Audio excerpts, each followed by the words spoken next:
Shalom, shalom, shalom. Uvruchim habaim la'arutz hakatan sheli. Hayom. Today, brothers and sisters, I want to take the opportunity to wish you all Chag Chanukah Sameach, that you are all having a great Hanukkah, that it's been reflective, it's been retrospective, introspective, that you've done a little house cleaning here and there, yes. Um, in the only temple that's standing right now, that's a part of the greater temple, which is the body of Mashiach, that is you and I. I hope it's been a great time. I hope you were able to share this festival with as many people as possible, starting with your family, right? Inside and out. So yeah, I hope it was a great time for you all.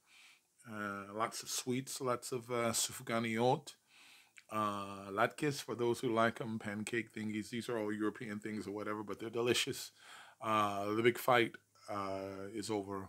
You put applesauce on your latkes or sour cream. It's almost like sugar on grits or salt and pepper on grits.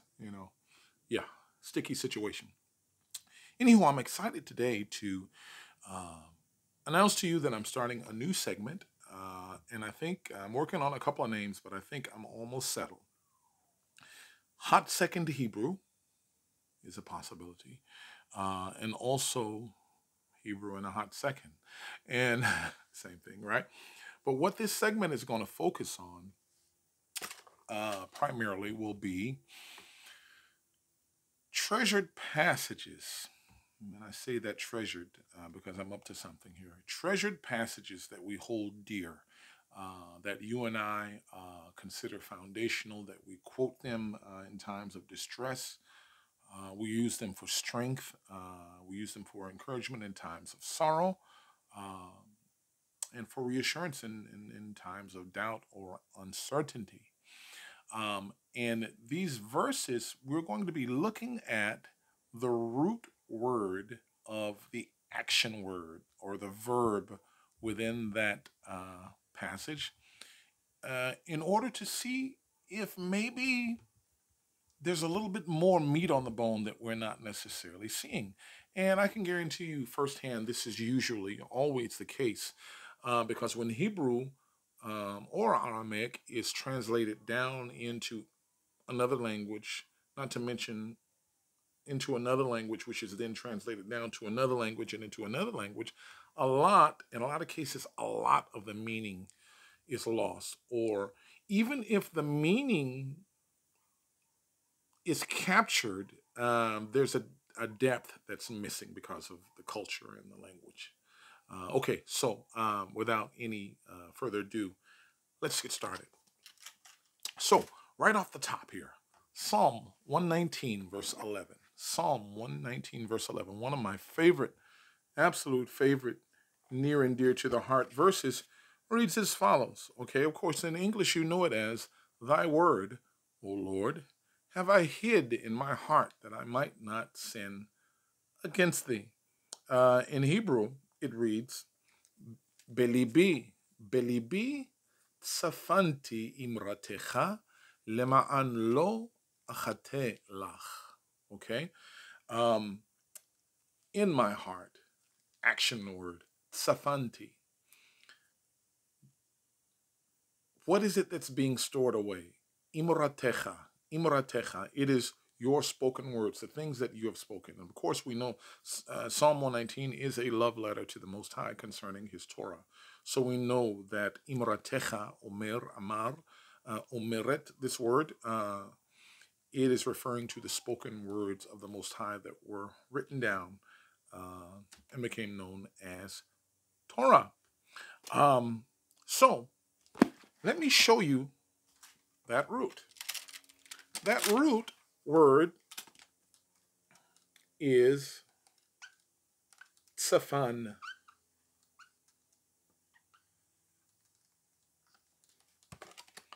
That root word is tsafan. Tsafan, spelled with a tzadi, fe, and the nun sofit. Tsafan. So, would I hide the word of the Most High in my heart? Why? Would I hide it because I'm afraid that someone might discover that I'm carrying it around? Would I hide it because I'm afraid that someone may steal it? Would I hide it because I'm living a duplicitous life? I don't know. We can do a whole lot better than just hide. So, for those of you who use or utilize Strong's Concordance, I did write the word number down for you. And the Strong's Concordance word for tsafan is Strong's number 6845. 6845. Now, it means to treasure up, to treasure up, to conceal or to preserve. And in concealing and preserving, to stealthily watch over this thing that's been preserved, okay? This being preserved and this being concealed, okay? That's the word safan. So again, that verse is Bilibi, Bilibi, safanti imratecha lema'an lo achatelach. Funny story, real life story. So growing up in the projects back in Houston, Texas, down in Southeast Houston, we lived in some notorious tract of government apartments. And there was a lady in particular that was being evicted. And I can't remember exactly what the reason was, but she was being evicted and she was pretty angry about it, to say the least. So what she did was she wrote a message to the complex administration people, and she wrote this message on the wall. Let's just say, for the sake of intestinal fortitude here, she wrote it in a very smelly substance on the living room wall in big letters, and then she coated the wall with future floor wax. Now, I don't even know if future floor wax is still around, but it's made from acrylic.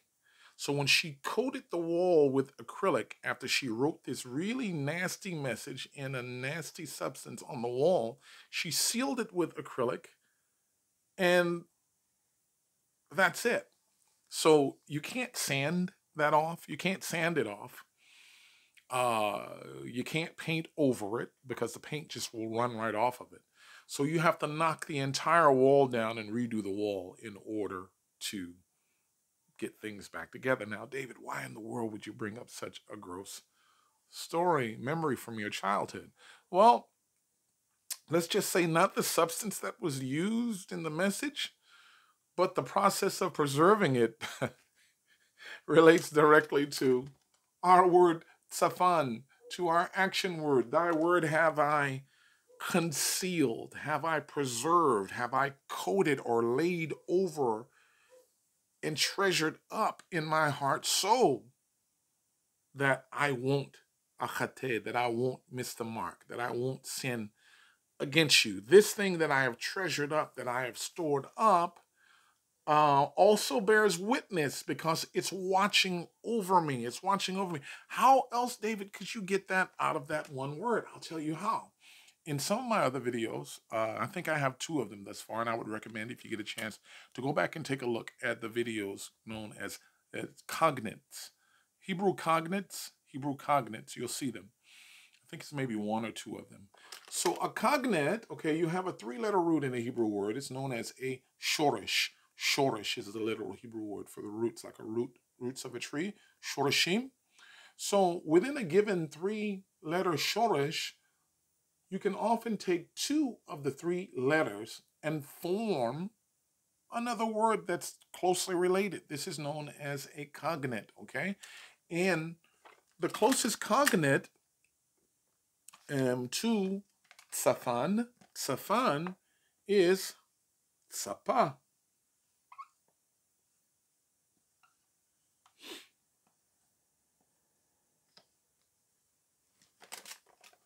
So the word tsapa, okay, also is a Strong's number. Strong's number 6823. Strong's number 6823. Tsapa means to overlay, to coat, or to plate, or to plate. All right, are you starting to get the picture? Tsafan, tsafa, okay? Tsadi and Fei, they have both in common. But as they say on the cheesy commercials at night on TV, wait, there's more. Tsafa also is related to the word mitzpeh. Mitzpeh. How do we get mitzpeh? We get mitzpeh simply by taking tsafa and adding a mem to the front of it. Okay, so you have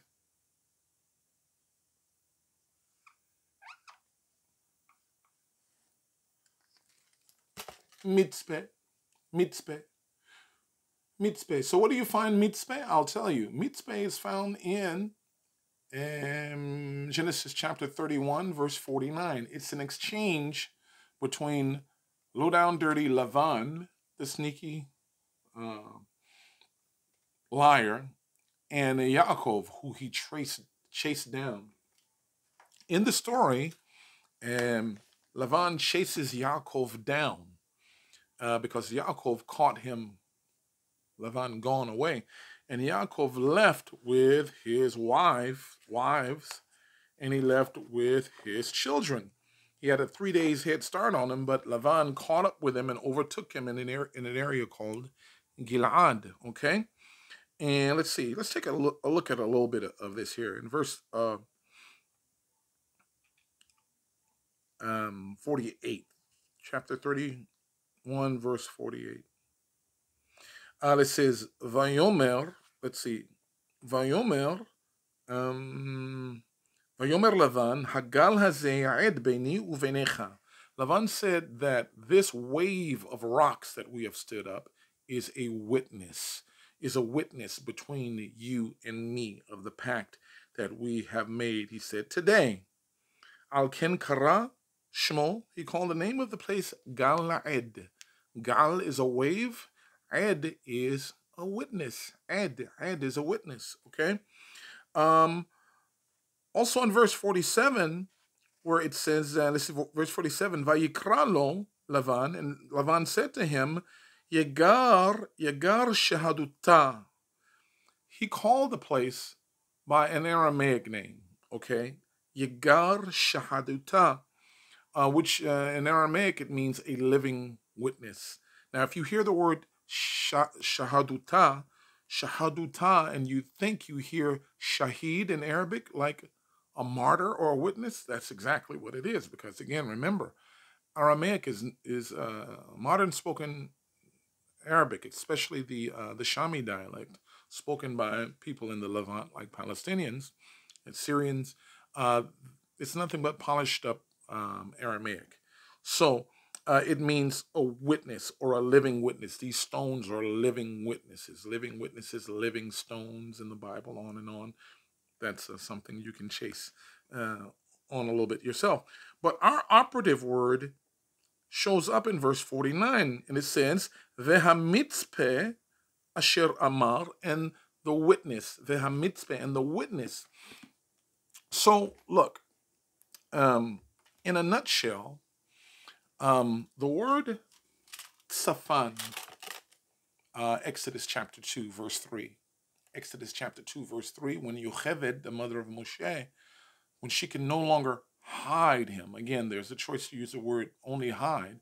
When she can no longer hide him, she put him into a handmade ark made out of reeds or bulrushes, and she coated or sealed, tsapa, tsipita, she coated or sealed the inside of this ark with pitch or bituminous resin or mud or something like this to keep the water out. But she treasured him, concealed him within the ark to preserve him. So the word safan should be thought more of treasuring up more than just the concealing. Treasuring up is an act of concealing, but the focus should be more on the fact that there's a preservation going on here, a preservation. So thy word or your word have I treasured up in my heart, okay, have I treasured up, coated and sealed, that it may be a witness between me and you, okay, the word of Yah is quick and powerful, sharper than any two-edged sword, piercing even to the dividing asunder of soul and spirit, joints and marrow. And it is what? It is a discerner of the thoughts and intent of the heart. All things are naked and open before the eyes of him with whom we have to give an account. Okay. Um, think of dinner plates. Dinner plates. You might not think much about it. You go out to dinner at a fancy restaurant, you have some food, and you don't think about how that plate is made. If that plate is not sealed and coated, you have a porous piece of ceramic that every time someone eats dinner off of it, some of their food sinks into the ceramic. Okay, but that plate is heated, sometimes decorated, but it is heated up with a great heat, and a laminate is poured over it, and it's sealed and cooked with great heat. Okay, same thing with the word of the Most High. If you treasure it, if you love it, and you put it in your heart, and you seal it, all right, you seal it in there, it burns in there. It should make you think about, and that was part of the Haftorah reading, the New Testament Haftorah reading. This Torah portion was the exchange between the men and the resurrected Yeshua on the road to Bet Yarim, which was called Emmaus back in those days. And after he opened up all of the scriptures, the Tanakh, the Torah, all the Ketuvim, the Nevi'im, and the Brit HaChadashah, well, not the Brit HaChadashah yet, but that hadn't been written yet. But when he opened up all of the scripture, right, when they reminisced about the conversation, they said, didn't our hearts burn within us as he spoke and laid out the scriptures to us? Didn't our hearts burn within us? Also, think about this, guys. I can't remember exactly the reference, but we have a lot of people in the community that have access to a lot of this great information. They can probably tell you which West African tribe it is, but a group of Israeli rabbis, I think back in the 80s, went over to West Africa, and they encountered a particular group. I can't remember who they were or how they identified, but inside of their pagan hut, okay, if you're separated long enough from the stock, you're gonna do some things. We all know this by experience. But inside of their pagan sacred hut, on the wall was a piece of animal skin. And in that animal skin, the Hebrew letters were burned into them. Now, none of the people could read it, of course, because they've been so far removed from the knowledge, but they had enough sense to know that it was sacred and it belonged with the other things that they held to be sacred. And the letters were burned into the animal skin. Why? Well, you can't redact it, and you can't take away or you can't add anything. So yeah, these letters are burned. And according to the exchange in the account, a handful of those rabbis just broke down into tears because they realized they were dealing with the parent stock. He who has an ear, let him hear. So at any rate, yeah, that's all I wanted to share with you today. And again, this is the start of, this is the initial pilot of a segment known as Hot Second Hebrew, or Hebrew in a Hot Second. I have to decide on that. And the hope there is that there'll be 10 minutes or less. That's my hope, 10 minutes or less, because I do value your time and appreciate you taking the time out of your busy day to listen to the country boy from Palestine, Texas, talk about the thing that he loves, the Torah, the word of the Most High, and my people, Last note, parting here, Safan, the quote-unquote minor prophet, Zephaniah, this is his name, surprise, Tzefaniyahu, Zephaniah Tzefaniyahu, treasured away by Yah, treasured away, stored up by Yah, is Zephaniah or Tzefaniyahu. So, once again, Chag Chanukah Sameach. I hope that it's been a great time for you guys all. And I look forward to seeing you all again very soon in the near future. Until next time, shalom.